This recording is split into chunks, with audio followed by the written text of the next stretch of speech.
Además de la diferencia teórica que tiene esta postura, el argumento es un argumento práctico. Sostienen quienes se oponen a la visión del derecho personalísimo, a la idea de que si se admite la posibilidad de derechos de la persona, se abriría tanto el abanico de las posibilidades de afectación y de daño que le quitaría seguridad jurídica al sistema.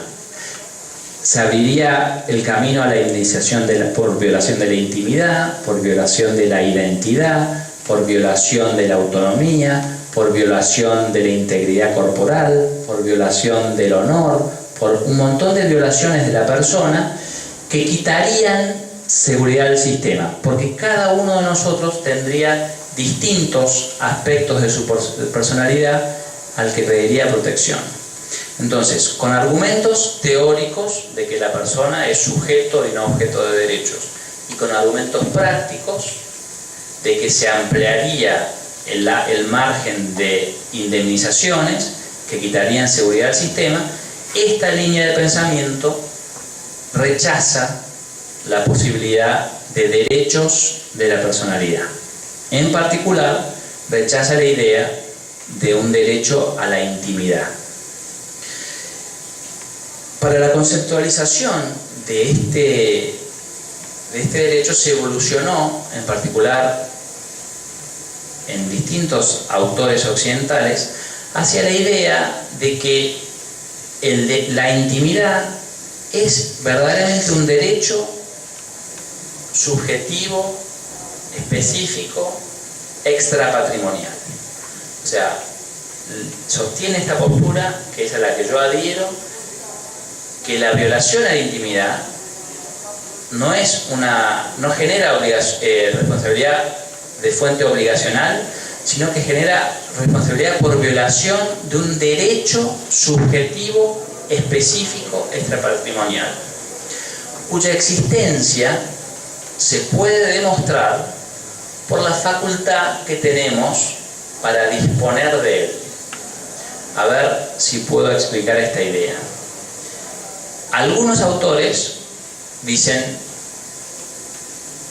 que la existencia de los derechos de la personalidad no es tal porque solo genera una relación jurídica cuando ha sido violado un derecho. Entonces, si violan mi intimidad, generará la obligación de responder y reparar esa violación. Pero, fundamentalmente, un autor argentino que yo recomiendo mucho su lectura, se llama Alberto Bueres, demostró que no es así, que no es la violación del derecho a la intimidad lo que demuestra su existencia, sino la disponibilidad que podemos hacer de nuestra intimidad y también de los demás derechos personalísimos. Yo puedo disponer de intimidad permitiendo que se exponga en Facebook. Puedo disponer de mi intimidad autorizando a una empresa a que utilice mis datos para una campaña de marketing. Y puedo retirar esa autorización, tanto a Facebook como a Yahoo o a cualquier empresa que utilice esos datos.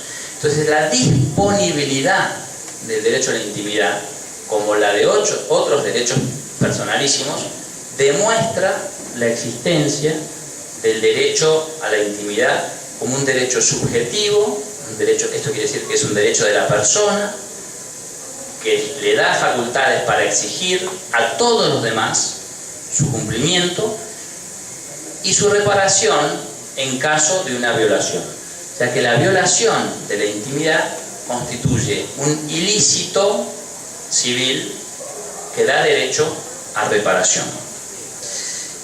¿Se entendió esa idea? ¿Sí? ¿Se pudo seguir? ¿Hay alguna pregunta que me quieran hacer al respecto? ¿No? Bueno, entonces, a la dificultad conceptual del derecho a la intimidad, la conceptualización de los civilistas, primero en el mundo anglosajón, luego en los países de habla hispana y también en los demás países americanos,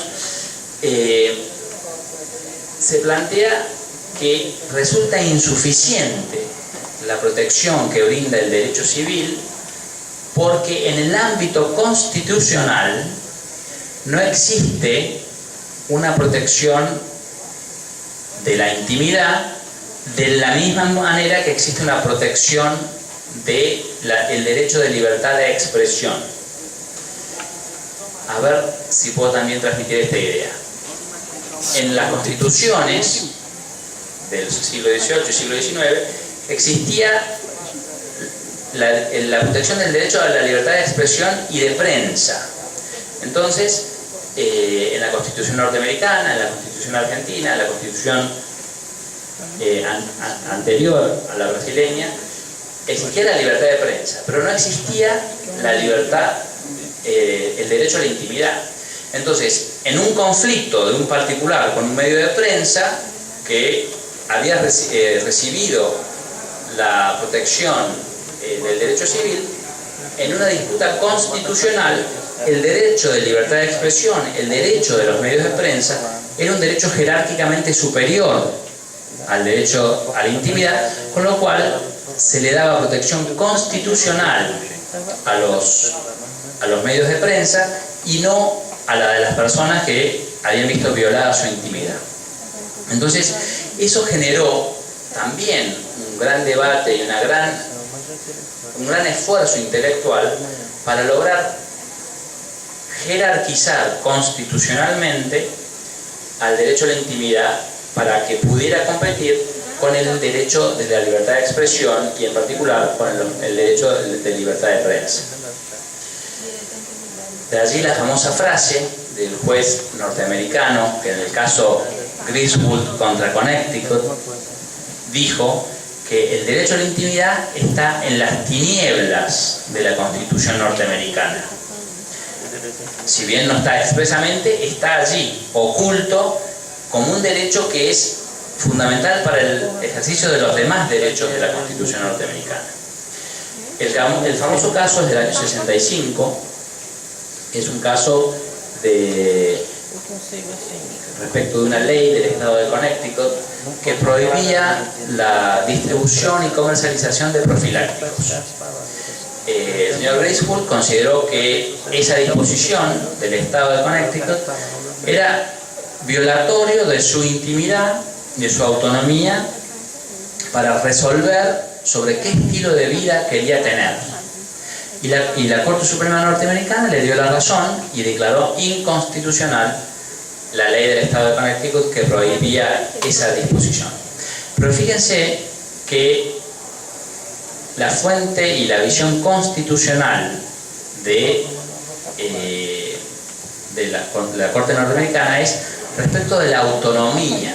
Hay una identificación entre intimidad y autonomía que es ligeramente distinta a la idea de cómo quiero yo que se comparta la información respecto de mis ideas, respecto de mis sentimientos y respecto de mi estilo de vida.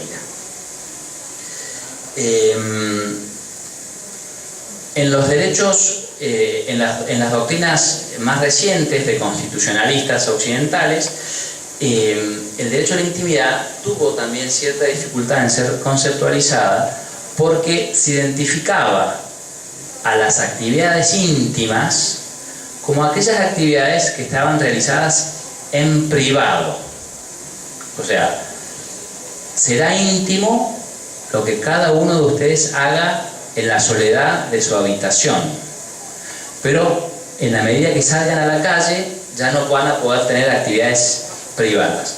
Entonces la protección de la intimidad quedaba prácticamente reducida a nada, porque el derecho protege las relaciones interpersonales y lo que yo hago a solas en mi habitación no genera relaciones jurídicas.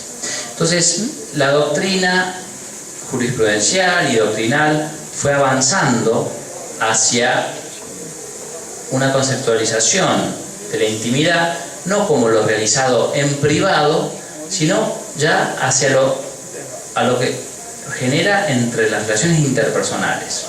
Entonces vinieron allí distintos autores a establecer que es posible realizar actos íntimos, actos privados, en público.